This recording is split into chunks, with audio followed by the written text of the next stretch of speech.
Di titik saya berdiri ini dulu dikenal dengan nama Warpat. Nah, di sepanjang jalan itu dulunya adalah warung-warung yang berjajar namun sudah dibongkar. Namun di sebelah sana itu ada sebuah bangunan yang masih kokoh berdiri, yakni Resto Asep Stroberi. Seharusnya resto itu yang dulunya merupakan bekas lahan resto Rindu Alam sudah dikembalikan ke kawasan penghijauan. Karena PT Jaswita sudah didenda 50 juta rupiah di pengadilan. Apalagi Resto Asep Stroberi ini masuk dalam daftar salah satu dari 196 bangunan liar yang harus dibongkar oleh Pemkab Bogor. Ini tentunya menjadi tanda tanya besar akan pembongkaran bangunan liar oleh Pemkab Bogor yang dinilai tebang pilih. Rencananya CV Astro Putri Berry juga akan membangun kawasan ekowisata edukasi di belakang restonya.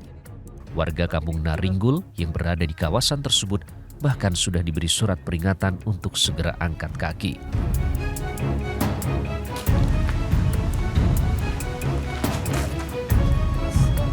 Kalau untuk KSO dari Candi Suku emang iya ada. Untuk dibikin wisata emang ada itu. Itu datang ke sini mengajukan proposal atau gimana? Kalau untuk datang ke sini dia tidak mendatangi warga, langsung dia cuma langsung pakai drone, langsung foto-foto lokasi gitu. Nggak ada sosialisasi ke masyarakat, nggak ada. Dari mana Mas tahu kalau itu KSO rencananya? Karena udah ada site plan-nya. Site plan-nya Mas tahu dari? Dari teman-teman lah udah menyebar, karena kan ini Kampung Naringgul akan dijadikan seperti ini wisata gitu. Akan dijadikan seperti apa kalau dari site plan-nya itu? Wisata apa? Wisata kalau dulu sih bilangnya wisata tanaman buah gitu. Ternyata pas waktu itu jadi cafe resort gitu. Jadi cafe dan resort. Resort gitu ya. Oke. Artinya akan menjadi bangunan ya? Iya, bangunan. Kasat mata terlihat, kawasan Puncak Bogor kini memang terus bersolek. Fasilitas dan akomodasi wisata dengan mudah ditemukan di sana-sini.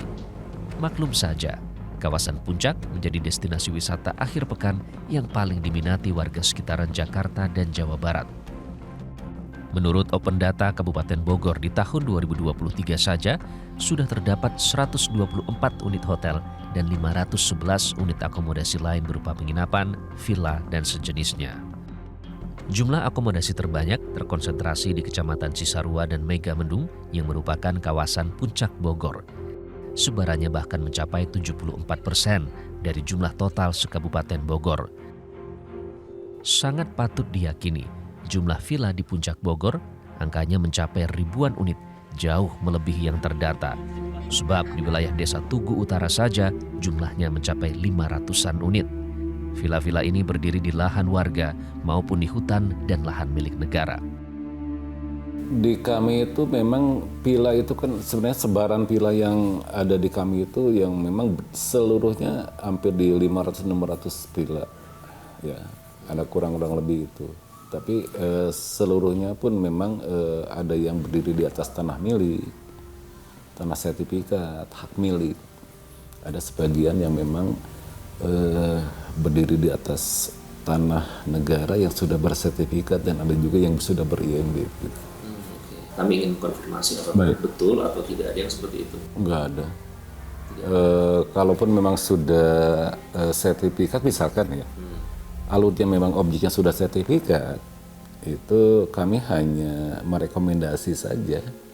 Dia mengajukan izin ke Pemda Kabupaten Bogor, dan di situ ada izin lingkungan salah satunya yang ditandatangan oleh warga masyarakat sekitar dengan diketahui RT RW. Dan kepala desa hanya merekomendasi. Nanti kan proses perizinannya nanti di Pemda Kabupaten Bogor, secara teknis dikaji di sana.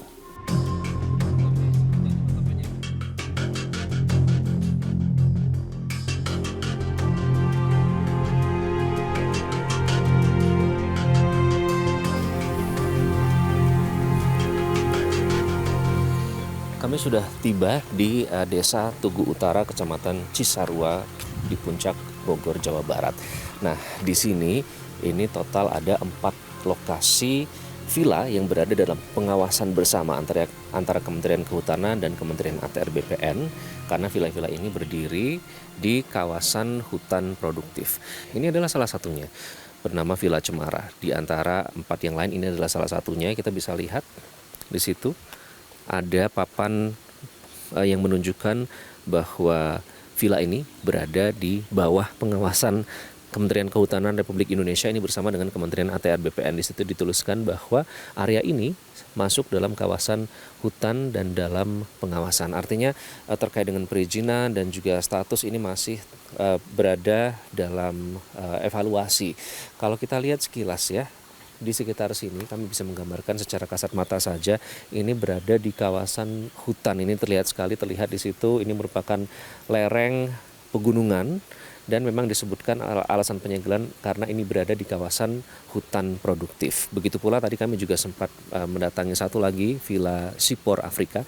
Di situ juga tidak jauh berada dari sini, sekitar 100 meter itu juga terlihat sekali berada tepat berbatasan dengan kawasan hutan.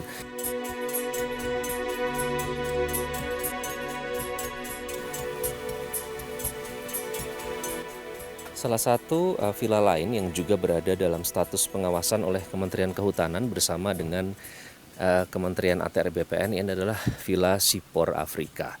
Nah, memang tadi sepanjang jalan tim realitas ke sini ini sepanjang jalan itu dipenuhi oleh villa-villa.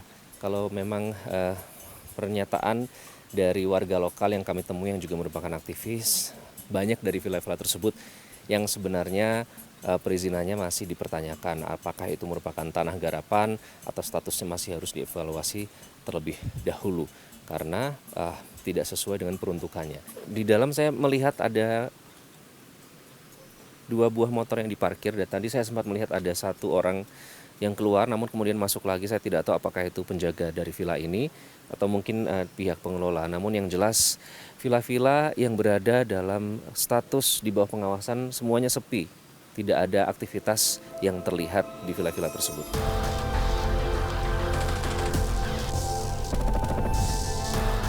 Penertiban villa di Puncak Bogor sebenarnya sudah bolak-balik dilakukan. Setiap kali banjir 5 tahunan melanda Jabodetabek, saat itu juga Pemkab getol bongkar-bongkar.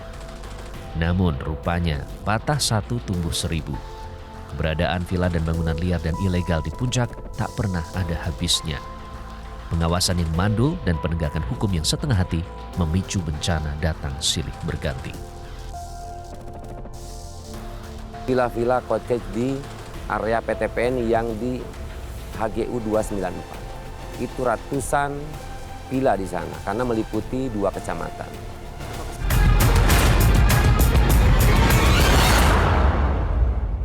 Jelajahi cara baru mendapatkan informasi. Download Metro TV Extend sekarang.